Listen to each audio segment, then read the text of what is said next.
Today we are going to discuss the making of nationalism in Europe. So what is nationalism? I told you the feeling of love for one's own country.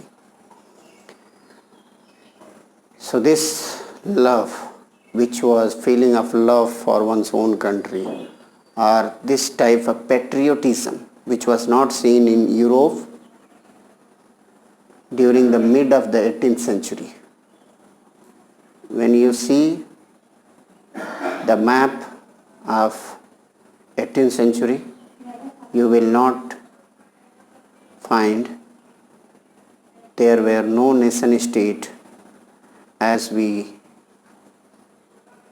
had seen today, or as we are seeing today. So today we know that there are many nation states: Germany, Italy, Switzerland, and once they were controlled by the king. The duchies, cantons, and their rulers had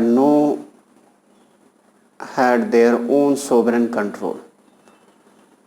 So the nation state or the country, Germany, Italy, Switzerland, once they were under the control of the emperor or cantons, duchies, and all that.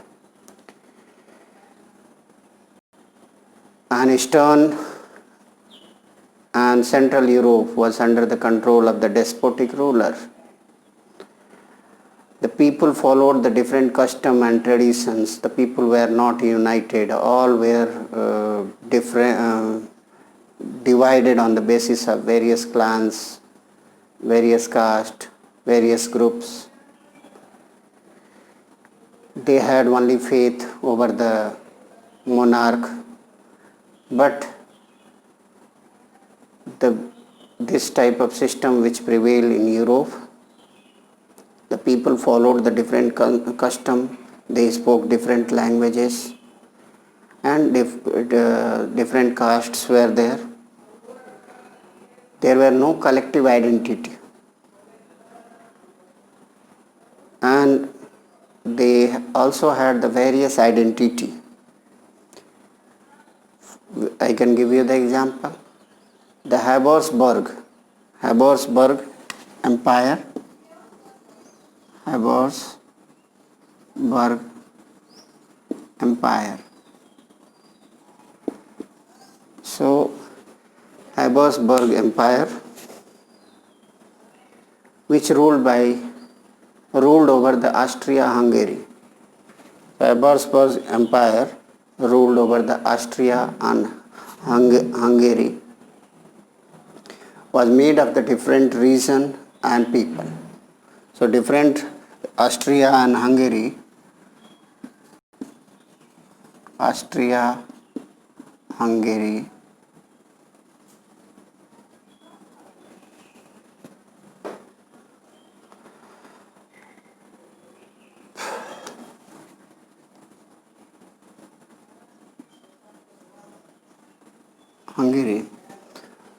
So Austria and Hungary, the Habsburg Empire was ruling, but Austria and Hungary too, there were the different culture, different people, different religion which was there. The different regions of Habsburg Empire include the Alpine region. Habsburg Empire include Alpine regions, that is the Tyrol, Austria and Sudetenland, as well as Bohemia. The aristocracy means rich section of the society. Aristocracy was speaking German language in the Alpine and Bohemia region. So aristocracy, a rich section of the society, they were speaking the German languages to show their identity. show their different identity, different from the rest of the people. Like today, if you take the example of India, most of the aristocracy, they speak English to look different. Or the Habsburg Empire included the Italian-speaking provinces of Lombardy and Venetia. In Hungary, half of the population spoke Magyar and rest spoke various local dialects. So Habsburg Empire, as you have seen, that the aristocracy, they spoke the German language. Rest of the population, especially Hungary, half of the population spoke the Magyar, and the rest they spoke the various dialect. In Galicia, you can pronounce Galicia. The rich section of people spoke Polish. So another city, Galicia, the rich section, they spoke Polish language. Many agriculturists are peasant. The border agriculturists, they lived at the border of the Habsburg Empire, which was ruled by the aristocrat. And in north, there were Bohemia and Slovens. In Corniola, Croat to the south, and Romans in the east. In Transylvania. So such differences did not easily promote the sense of political unity. All these groups were bound together by the belief of the emperor. So here we have seen the making of nationalism in Europe. The whole Europe was using the distinct culture, distinct language. The aristocracy was less in number, but they were also using the various, as you have seen, the language Polish and France, which was spoken by the richer section or aristocracy. The local dialect, they were using the different language like Magyar. All the people, they had faith over the ruler or monarch. How did the nationalism emerge in Europe? So how did it emerge? The aristocracy and new middle classes. A heading is given in your book. New group are the idea of nationalism which emerged because of industrialization. Because many people of Europe, they started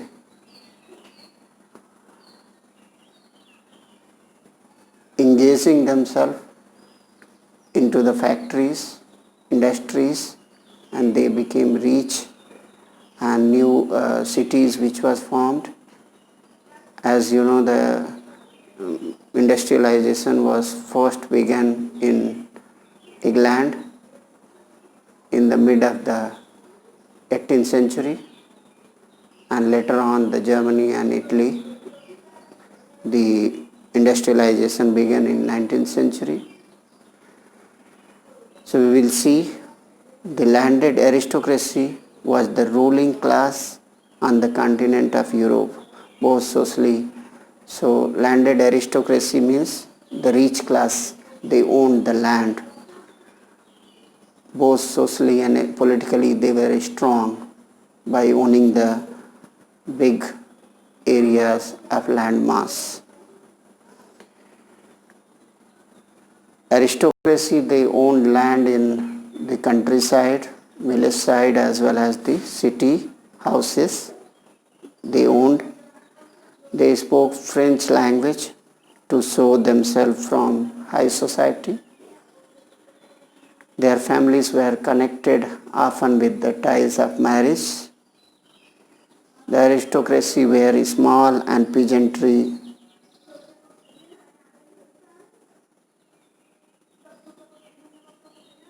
aristocracy were small in group, but peasantry comprised the large section of the population. The large area of the land was cultivated by the peasant. In the western part of the Europe, the large area of the land was cultivated by the peasant.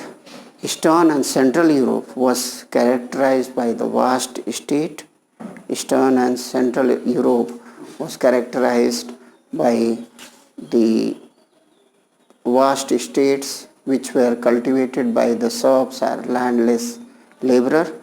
So Eastern and Central Europe, the land was owned by the aristocrat, but this land was tilled by the landless laborer or serfdom. Serf means S-C-R-F. Serf is, you can also call it landless laborer. So due to the growth of the industrial production, the trade meant the growth of towns, emergence of the commercial classes whose existence were based on the production for market. Industrialization, I told you earlier, that began in England in the second half of the 18th century, that is 1750. Industrialization was started in France and Germany in 19th century. The new social group emerged after the existence of industrialization, and new social groups were industrialists, businessmen, professions which came from the middle classes. After the emergence of the new social group, the aristocracy was abolished. A richer section of the people, they became less or abolished. So we have seen in this paragraph that how the landed aristocracy, they were abolished completely from the society of Europe. So in this discussion, I told you that landed aristocracy, they were very rich. They had, they owned the large plot of land, especially in the rural area and the city area, and they hired the landless laborer or serf in their field. And after the beginning of the industrialization in Europe, the people started depending on the production. New town which developed after the industrialization, and this led to the end of aristocracy or end of richer section of the society. Now we will see what did liberal nationalism stand for. Liberal, which comes from the Latin word, which means liberal comes from the Latin word which means free. Liberal comes from the Latin word which means free. So what is liberalism? Liberal nationalism stand for. So liberalism, you understood the meaning of liberalism.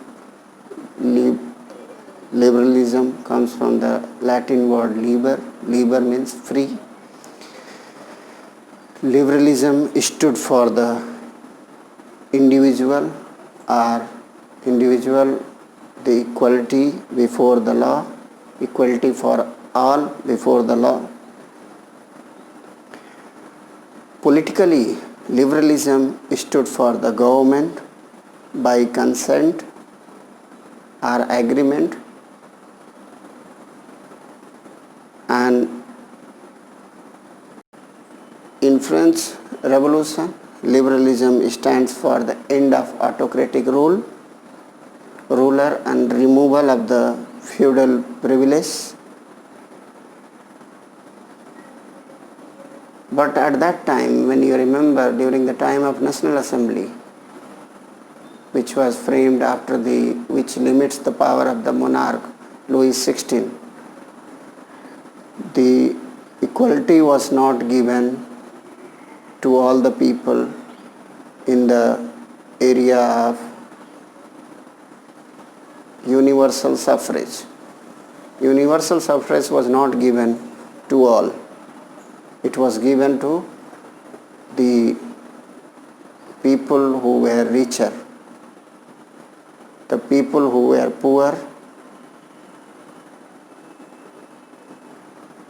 people who did not have property, women were excluded from this political right,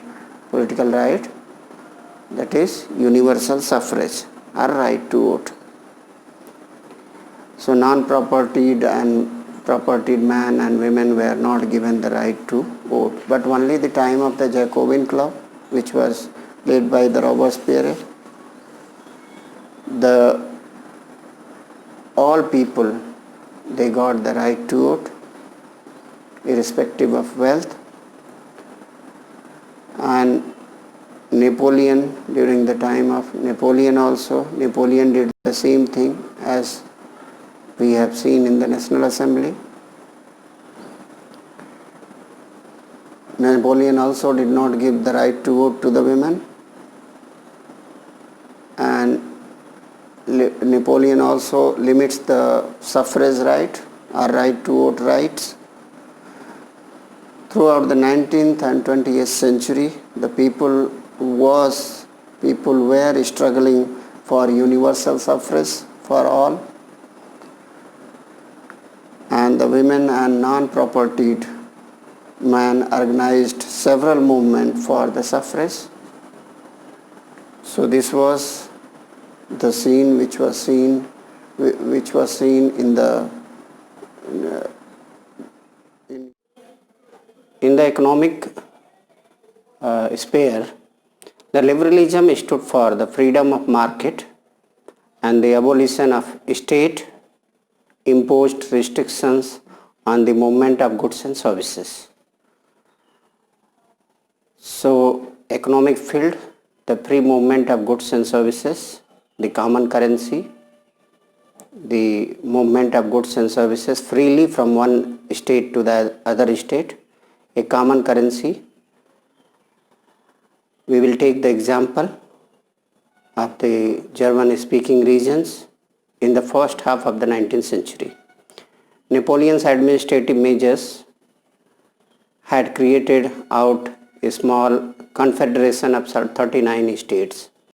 In these 39 states, there were no common currency, the uniform system of weight and measures.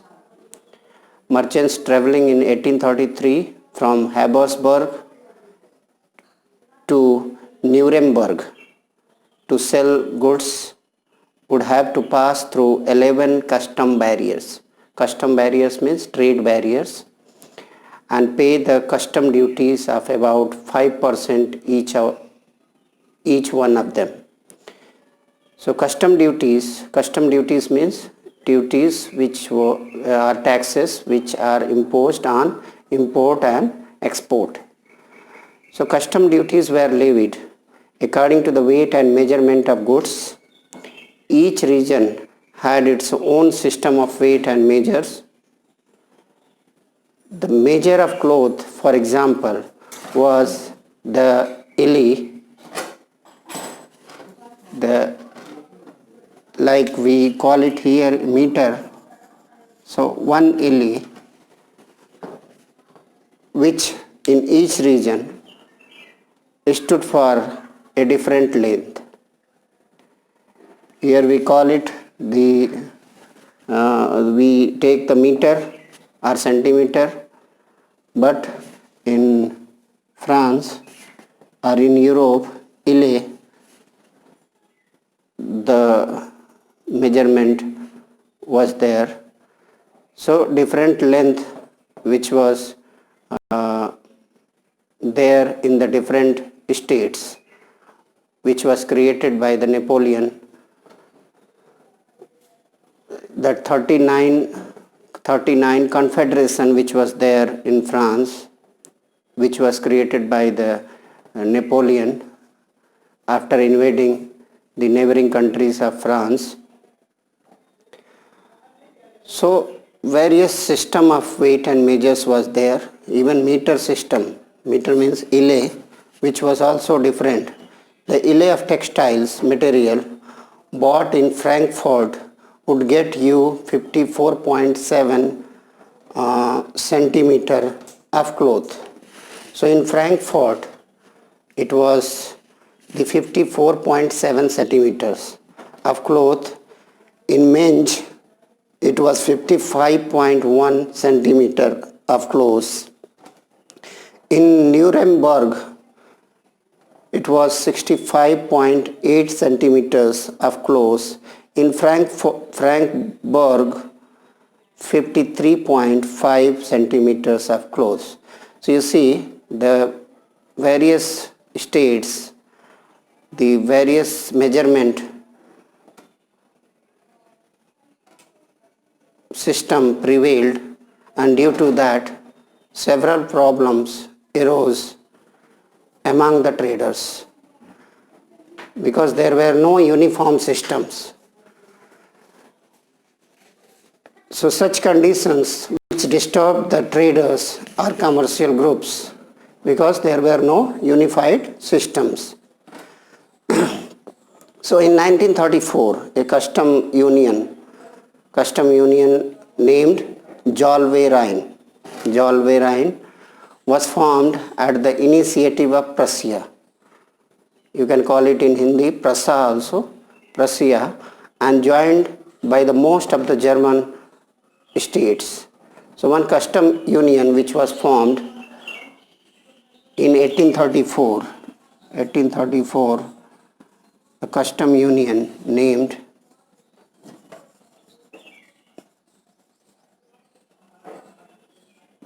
Zollverein.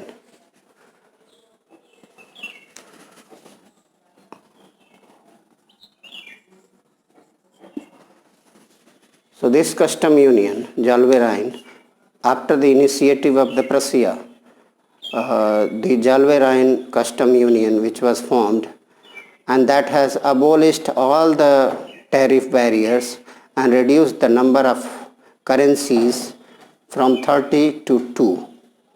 So currency was reduced after the initiative of Prussia. The currency which was there 30 and that was reduced to 2. Even after that the creation of railway network of railways further stimulated mobility, increased economic interest to national unification. So after that the railway network which was created, which helped the movement of goods and services at the fast speedy rate, and also national unification which was done, which made the common currency was reduced to from 30 to 2, and the custom union Zollverein which was formed in 1834, that solved the problem of the traders. So according to this, the liberalism in economic front to remove all the barriers, all the problems which arose among the traders. Now we will see the next heading, the new conservatism after 1815. So new conservatism after 1815. So what is the meaning of conservatism? Conservatism means who follow The person who follow the old custom and traditions. Conservatism.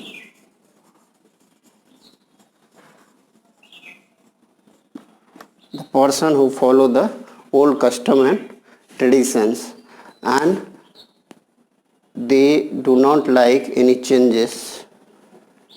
Conservatives do not like much changes. They would only like the changes could be slow but not speedy. So conservatives who do not believe in changes. So after the defeat of the Napoleon in 1815, European government were driven by the spirit of conservatism. So after the defeat of the Napoleon in 1815, in the Battle of Waterloo, the conservatives, they spread all over the Europe, and their aim, conservatives' aim, was to establish the old trend, old system, old monarchical form of government, old system in Europe. So conservatives believed that to establish traditional institutions of state and society like the monarchy, the church, social hierarchy. Social hierarchy means that was based on the rank. Social hierarchies, property and the family should be preserved. So most conservatives realized the changes of Napoleon, but they were in favor of change, and that because they had seen that Napoleon which brought changes, but that changes which was brought by the Napoleon could strengthen the traditional institutions like monarchy. So it could make state powerful, more effective and strong. Because they had seen the Napoleon which brought so many changes which definitely strengthened the monarchical form of monarchical system. A modern army, an efficient bureaucracy, a dynamic economy, abolition of feudalism, serfdom could strengthen the autocratic monarchy in Europe. In 1815, the representatives of the European powers, Britain, Russia and Austria, who had collectively defeated Napoleon. So after the defeat of the Napoleon, by the big powers, Britain, Russia and Austria, these powers met at Vienna to draw up a settlement in Europe. So after the defeat of the Napoleon, or after Napoleon was defeated, all the powers, they met at Vienna and they decided to make the settlement of Europe. What settlement? Settlement of territory, because Napoleon conquered most of the territories and disturbed the border of the France. So the Congress hosted by the Austrian Chancellor Duke Metternich,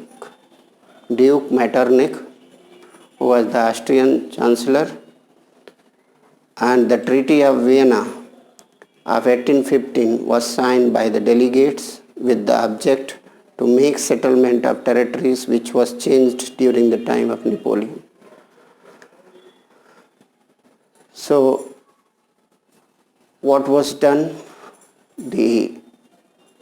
I hope that you remember the Bourbon dynasty, which was there during the time of Louis XVI, which was restored, and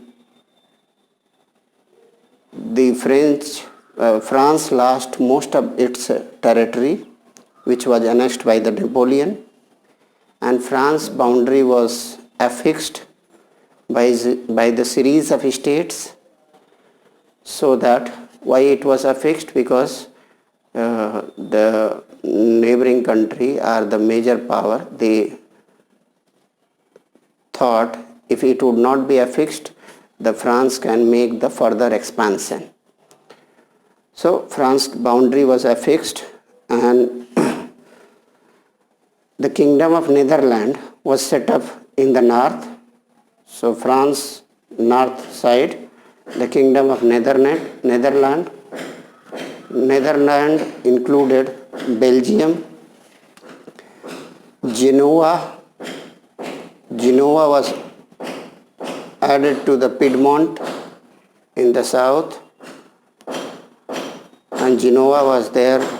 Genoa was in the Piedmont, so Piedmont was there in the south. Prussia was given new territories on its western part of the France. Prussia was there. Austria was given the control over the northern Italy. Austria was on the north, means Austria got the northern Italy. Russia was given the part of Poland. Russia got Poland, and Prussia was given the portion of Saxony. So Prussia was given the portion of Saxony. German Confederation of 39 states was remained untouched by which was set up by the Napoleon. So its main intention was to restore monarchy that had overthrown by the Napoleon, to create conservative order in Europe, and the conservative regimes set up in 1815 were autocratic. Conservatives did not like criticism and controversy, questioning from the government. So conservatives were in favor of censorship, because they did not like the liberty of press. The memory of France Revolution continued to inspire liberals. So liberal nationalists who criticized the new conservative order, which banned the right to freedom of press. Now next heading we will see the revolutionaries. The revolutionaries who came to fight with the new conservative orders. So after 1815 are the establishment of the Vienna Congress. So after the defeat of the Napoleon, the Vienna Congress, which was formed under the leadership of Austrian Chancellor Duke Metternich, and the conservative, after 1815, the establishment of Vienna Congress, many revolutionaries drove away due to the fear of repression, because conservative order, new conservative order, they started suppressing, they started suppressive measure. So the revolutionaries started forming the secret societies to oppose the monarchical form of government or to oppose the new conservative order. And they started making the societies which could, secret society which could bring liberty and freedom in Europe. So one Italian revolutionary is Giuseppe Mazzini. Giuseppe Mazzini, born in Genoa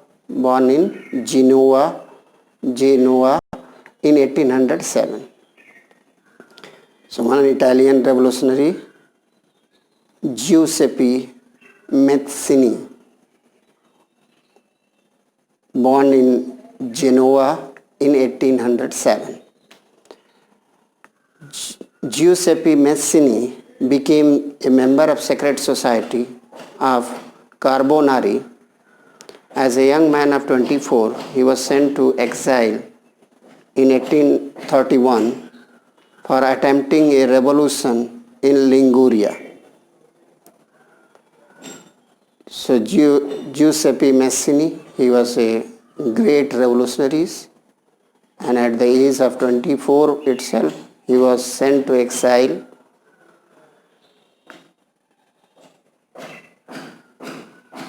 due to for attempting a revolution or movement in Liguria. So he founded two more secret societies. First, Young Italy in Marseille, Young Italy in Marseille, and Young Europe in Bonn. Young Europe in Bonn, two secret society which was founded by the Giuseppe Mazzini, who was one of the revolutionary. The society members were the like-minded people. They were from Poland, young men of Poland, France, Italy and Germany states. Mazzini believed that God has given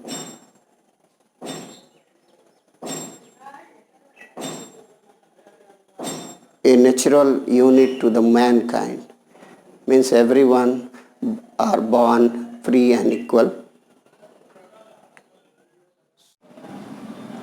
So Mazzini, who was the revolutionary who believed that God had intended nations to be the natural unit of mankind. So according to him, the nations is for a nation is for everyone. No one could be given the privilege by birth.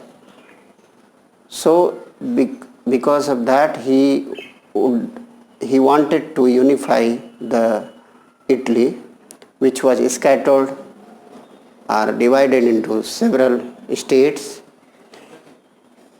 So the unification could be based on the Italian liberty. The following Mazzini model, secret society were set up in Germany, France, Switzerland and Poland. So after following the Mazzini model, secret society which was formed in Germany, France, Switzerland and Poland. Mazzini opposed monarchy and his vision to establish democratic republic state.